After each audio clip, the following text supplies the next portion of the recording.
اكتر حاجة سهلة الكل بيحبها اطباق الورق.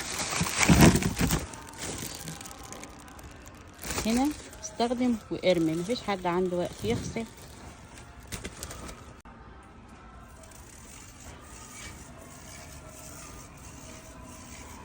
في الانواع الصغيرة دي والسلطات اي حاجة صغيرة دي للناس اللي ما بتحبش تغسل وما عندهاش وقت تغسل مواعين، لسه هتستخدم مسحوق غسيل ومية، فهي كده بتبقى اسهل. دي المعالق والشوك للناس اللي بيبقى عندها حفلات او في مناسبات او حابة تستسهل ما تغسلش مواعين. دي الكوبايات الورق، دي الكرتونة بتاعتها فيها 500 واحدة.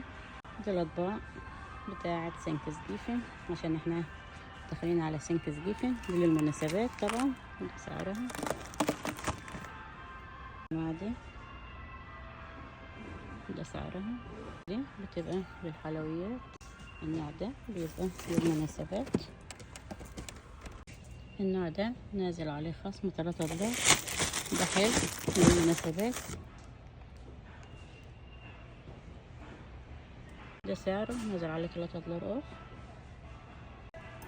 ده النوع الثاني خالص للمناسبات، ده سعره نازل عليه 3 دولار اوف.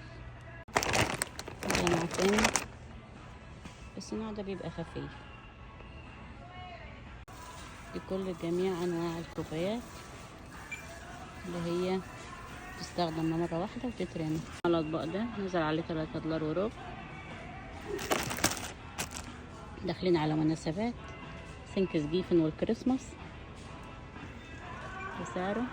النوع ده نزل عليه 3 دولار وربع،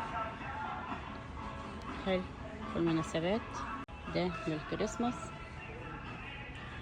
ده سعره. طبعا الاطباق الورق بتبقى سهلة للمناسبات.